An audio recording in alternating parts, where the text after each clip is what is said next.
हींगबाला लेखिका सुभद्रा कुमारी चौहान। प्रस्तुत कहानी के माध्यम से लेखिका सुभद्रा कुमारी चौहान जी ने धार्मिक सहिष्णुता एवं भाईचारे की भावना का संदेश दिया है। हींगबाला कहानी में हींगबाला खान हिंदू मुस्लिम दंगे में फंस गए सावित्री के बच्चों को सुरक्षित उनके घर पहुंचा देता है। सावित्री को हींग बेचते बेचते उसे साबित हो गया था। पाठ की मुख्य अवधारणा हींग बेचने वाले का विश्वसनीयता, आत्मीयता स्थापित करना है। समाज में कुछ ऐसे भी लोग हैं फेरी लगाकर को फिर से बेचने वाले खान के चरित्र की उदारता, विश्वसनीयता, धार्मिक सद्भावना एवं आत्मीयता का वर्णन करते हुए प्रेरणा दी है कि धर्म तथा जाति के नाम पर भेदभाव या दंगे करना उचित नहीं है। आपसी सद्भाव से ही जीवन में सुख शांति बनी रहती है। अम्मा हींग लेगा, कहता हुआ लगभग 35 साल का एक खान आंगन में आकर रुक गया। पीठ पर बांधी हुई पोटली को खोलकर उसने नीचे रख दिया और मौलसिरी के नीचे बने हुए चबूतरे पर बैठ गया। भीतर बरामदे से एक 9-10 वर्ष का बालक ने बाहर निकलकर उत्तर दिया, अभी कुछ नहीं लेना, जाओ।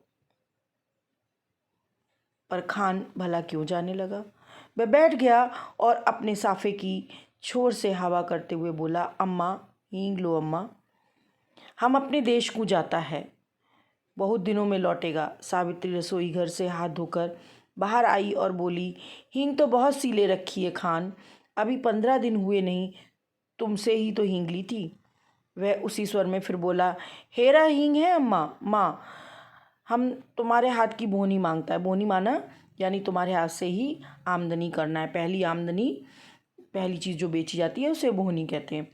तब एक ही तोला ले लो, पर लो ज़रूर। इतना कहकर फौरन एक डिब्बा सावित्री के सामने सरकाते हुए कहा, तुम और कुछ मत देखो माँ, ये हींग 1 नंबर है, हम तुम्हें धोखा नहीं देगा। जब भी कोई अपना सामान बेचता है तो उसकी तारीफ़ करता है, और जो ये हींग वाला था ये उच्च कोटि की बढ़िया हींग बेचता था। वह उनसे इंसिस्ट कर रहा है, कहते हुए कह रहा है कि तुम हींग ले लो, मैं अपने देश को चला जाऊँगा, फिर नहीं आऊँगा, इसलिए तुम मुझसे अभी हींग खरीद लो।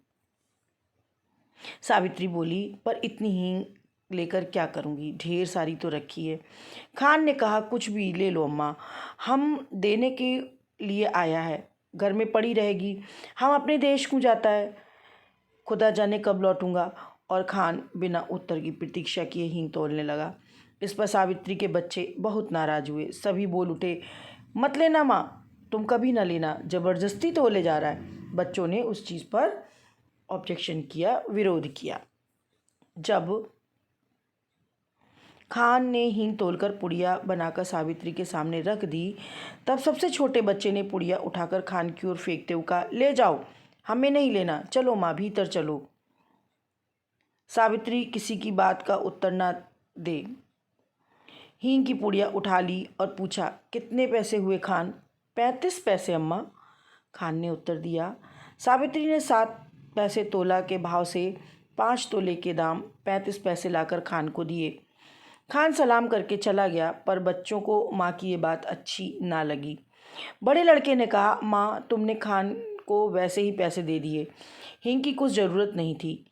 छोटा माँ से चढ़कर बोला, दो माँ, 35 पैसे हमको भी दो, हम बिना लिए ना रहेंगे। लड़की जिसकी उम्र 8 साल की थी बड़ी गंभीर स्वर में बोली, तुम माँ से पैसा ना मांगो, वे तुम्हें ना देंगी, उनका बेटा तो वही खान है। सावित्री को इन बच्चों की बातों पर हंसी आ रही थी। उसने अपनी हंसी दबाकर बनावटी क्रोध से कहा, चलो चलो, बड़ी बातें बनाने लगे हो, खाना तैयार हो गया है, खाओ। माएँ जो हैं बच्चों को प्यार से हुड़की देती हैं, वैसे ही वो कह रही है कि चलो खाना खाओ। और बच्चे जो हैं माँ से इस बात पे नाराज़ हैं कि उन्होंने बिना ज़रूरत के 35 पैसे की हींग ले ली। अब हमको भी 35 पैसे चाहिए। और उनकी माँ जो है अब उसको खान को है अपने पुत्र सरीखे ही प्यार करती हैं। छोटा बोला, पहले पैसे दो, तुमने खान को दिए हैं। सावित्री ने कहा, खान ने पैसे के बदले हींग दी, तुम क्या दोगे? छोटा बोला, मिट्टी देंगे। सावित्री हंस पड़ी। अच्छा चलो, पहले खाना खा लो, फिर मैं रुपया तोड़वा कर तीनों को 35-35 पैसे दूंगी। खाना खाते खाते हिसाब लगाया गया। 1 रुपये में 100 पैसे, 35-35 रतन लेगा, 35 मुन्नी लेगी। छोटे के लिए तो 30 पैसे बचेंगे। छोटा बिगड़ पड़ा, कभी नहीं, मैं 30 पैसे नहीं लूँगा। दोनों में मारपीट हो चुकी थी। यदि मुन्नी 30 पैसे स्वयं लेकर स्वीकार न कर लेती। कई महीने बीत गए। सावित्री को सब हींग खत्म हो गई। इसी बीच होली आई। होली के अवसर पर हिंदू मुसलमानों में बड़े भयंकर रूप से दंगा हो गया। बहुत से हिंदू मुसलमान मारे गए। मरने वालों में 2 खान भी थे। सावित्री कभी कभी सोचती, हींग वाला खान तो नहीं मार डाला गया। ना जाने क्यों उस हींग वाले खान की याद उसे प्रायः आ जाती थी। एक दिन सवेरे सवेरे उसी मौलसरी पेड़ के नीचे चबूतरे पे बैठी कुछ बुन रही थी। उसने सुना उसके पति किसी कड़े स्वर में कह रहे हैं, क्या काम है, भीतर मत जाओ, यहाँ आओ। उत्तर मिला, हींग है, हेरा हींग। और खान तब तक आंगन में सावित्री के सामने पहुंच चुका था। खान को देखते ही सावित्री ने कहा, बहुत दिनों में आए खान, हींग तो कब की ख़त्म हो गई। खान बोला, देश को ही गया था अम्मा, परसों ही तो लौटा हूँ। सावित्री बोली, यहाँ तो हिंदू मुसलमानों में बहुत ज़ोरों का दंगा हो रहा है। खान बोला, सुना समझ नहीं है लड़ने वालों में। सावित्री बोली, खान तुम यहाँ चले आए, तुम्हें डर नहीं लगा? दोनों कानों पर हाथ रखते हुए खान बोला, ऐसी बात मत करो अम्मा, बेटे को क्या माँ से डर हुआ है जो मुझे होता? वह सावित्री को अपनी माँ के समान मानता है।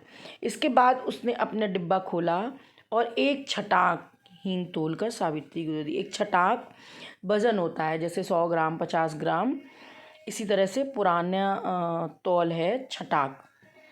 रेजगी दोनों में से किसी के पास न थी। रेजगी कहते हैं रेजगारी, टूटे पैसे। खान पैसा फिर आकर ले जाएगा। सावित्री को सलाम करके वह चला गया। दशहरा हिंदुओं का बड़ा त्यौहार होता है। पिछली होली पर दंगा हो चुका था। हिंदू होली ना जला सके थे। दशहरे का दिन उत्साह के साथ मनाने की तैयारी में थे। 4 बजे शाम को काली का जुलूस निकलने वाला था। पुलिस का काफ़ी प्रबंध था।